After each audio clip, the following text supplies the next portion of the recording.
ओम नमो भगवते वासुदेवाय नमः। स्वागत है आप सभी का मेरे यूट्यूब चैनल पर। मैं हरिओम शर्मा आज आपको गुरु पूर्णमासी की कथा सुना रहा हूँ। हम सभी के जीवन में गुरु का एक अलग ही स्थान होता है।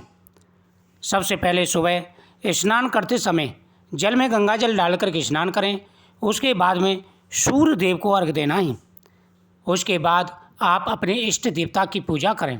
फिर आपको गुरुओं की पूजा करनी है, क्योंकि गुरु पूर्णमासी है। विशेष महत्व है गुरु पूर्णमासी पर गुरु की पूजा का। हम सभी के जीवन में गुरु का स्थान सबसे अहम माना जाता है। उनकी दी हुई शिक्षा से ही हम आगे बेहतर कार्य करते हैं और अच्छे बुरे का ज्ञान हमें प्राप्त होता है। हमारे शास्त्रों में भी कहा गया है कि बिना गुरु के आप भगवान को भी नहीं पा सकते। सनातन धर्म में तो गुरु की महिमा का बखान अलग तरीक़ों से किया गया है। इसलिए आषाढ़ शुक्ल पूर्णिमा के दिन गुरु पूर्णिमा का पर्व मनाया जाता है। इस दिन हर कोई अपने गुरु की पूजा करता है, लेकिन इस पर्व को महर्षि वेद व्यास के जन्म के खास मौके पर मनाया जाता है। इसकी कथा भी काफ़ी महत्वपूर्ण है और ये जरूर सुननी चाहिए। गुरु पूर्णिमा का पर्व मनाने के पीछे मुख्य कारण है महर्षि वेदव्यास जी का जन्म। महर्षि वेदव्यास का जन्म विष्णु के अंश से धरती पर अवतरित हुए थे। उनके पिता का नाम ऋषि पाराशर और माता सत्यवती थी। उन्हें बाल्यकाल से ही अध्यात्म में काफ़ी रुचि थी, जिसको पूरा करने के लिए उन्होंने अपने माता पिता से प्रभु दर्शन की इच्छा प्रकट की और वन की ओर तपस्या करने के लिए चल दिए। लेकिन उनकी माता ने इस इच्छा को मना कर दिया। महर्षि वेदव्यास भगवान की तरफ विशेष ध्यान रखते थे। उन्होंने अपनी माता से इसके लिए हट किया और अपनी बात को स्वीकार करा लिया। लेकिन उन्होंने आज्ञा देते हुए कहा कि जब घर का स्मरण हो तो घर वापस जरूर आना। इसके बाद वेदव्यास तपस्या हेतु वन चले गए और वहाँ जाकर उन्होंने कठोर तपस्या की। इस तपस्या के पुण्य के तौर पर उन्होंने संस्कृत भाषा में प्रवीणता हासिल की, जिसके बाद उन्होंने चारों वेदों का विस्तार किया।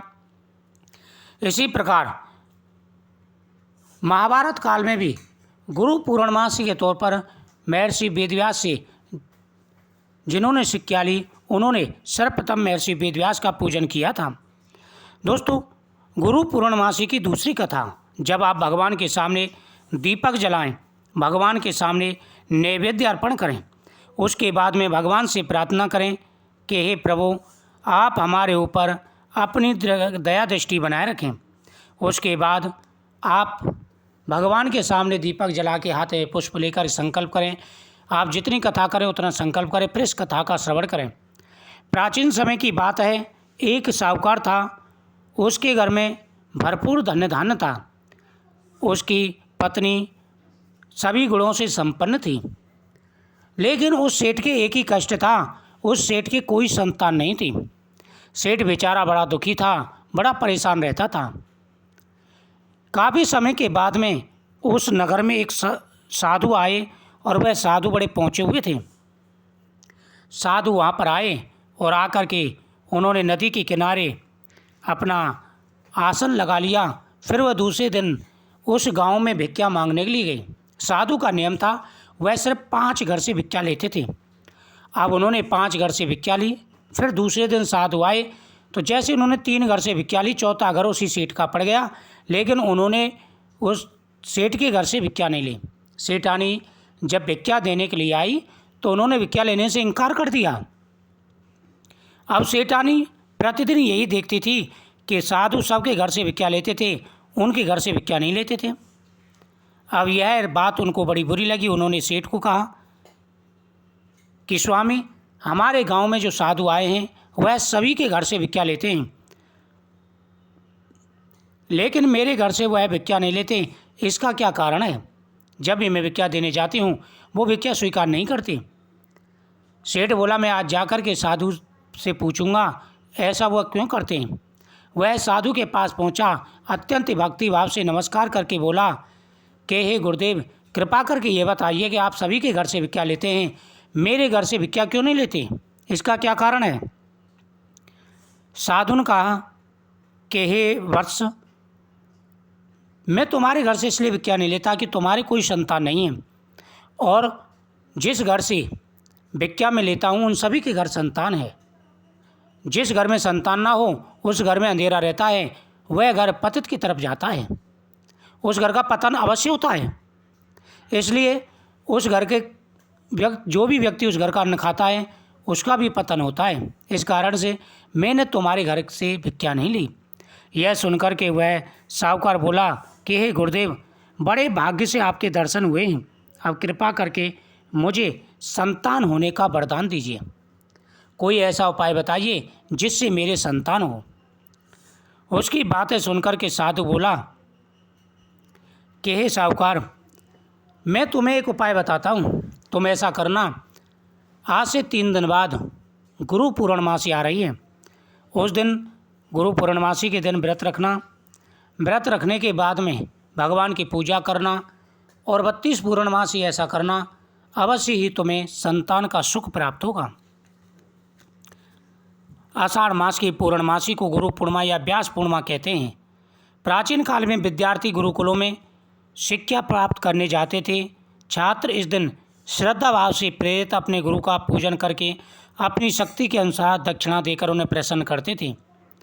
इस दिन पूजा से निवृत्त होकर अपने गुरु के पास जाकर वस्त्र, फल, फूल व माला अर्पण करके उन्हें प्रसन्न करना चाहिए। गुरु का आशीर्वाद कल्याणकारी और ज्ञानवर्धक होता है।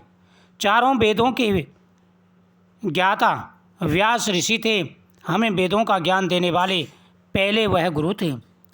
हमारे लिए वे हमारे आदि गुरु हैं। उनकी स्मृति को ताज़ा रखने के लिए हम अपने अपने गुरुओं को व्यास जी का ही अंश मानकर उनकी पूजा करते हैं। व्यास पूर्णमासी का विशेष महत्व है, इसलिए साहूकार तुम जाकर के व्यास पूर्णिमा की तैयारी करो और व्रत रखो, भगवान के सामने दीपक जला के संकल्प करो। इसके करने से तुम्हारी मनोकामना अवश्य पूरी होगी। ओम नमो भगवते वासुदेवाय नमः मंत्र का जाप करो, तिल से हवन करो। उसने पूरी विधि सुनी और उसी प्रकार से व्यास पूर्णमासी के दिन भगवान का पूजन किया। लेकिन उससे पहले उन्होंने चंडी देवी की आराधना भी की। चंडी देवी ने उनको एक फल दिया और कहा कि हे साहूकार, तुम 32 पूर्णमासी का व्रत करो, इसके करने से तुम्हारी मनोकामना अवश्य पूरी होगी। आज्ञा पाकर के उसने फल अपनी पत्नी को दिया और साथ ही दोनों पति पत्नी ने पूर्णमासी का व्रत रखा। इसके प्रभाव से उनके एक सुंदर पुत्र पैदा हुआ। संतान की प्राप्ति के बाद में उन्होंने नियम बना लिया कि वो महीने में जब भी पूर्णमासी आती, प्रत्येक पूर्णमासी को भगवान का पूजन करते थे। पूर्णमासी के दिन भगवान का पूजन करने से सभी प्रकार की व्याधियाँ दूर हो जाती हैं, धन बढ़ता है, सुख समृद्धि बढ़ती है, जीवन में कई प्रकार की परेशानियाँ दूर हो जाती हैं। दोस्तों, इस दिन आप गुरुओं की पूजा करें, साथ ही भगवान कृष्ण की पूजा करें, भगवान शिव का अभिषेक करें, पीपल वृक्ष के नीचे दीपक जला की परिक्रमा करें, गौ माता की पूजा करें। ऐसा करने से आपके सभी मनोरथ पूरे होंगे, हर प्रकार की मनोकामना पूरी होगी। मुझे उम्मीद है आपको ये कथा बहुत ही सुंदर लगी होगी। इस कथा को आप ज़्यादा से ज़्यादा सुने, जितनी बार हो सके सुने। वीडियो को ज़्यादा से ज़्यादा शेयर करें, चैनल को सब्सक्राइब करें। कमेंट में ओम नमो भगवते वासुदेवाय नमः जरूर लिखें। हर मनोकामना आपकी अवश्य पूरी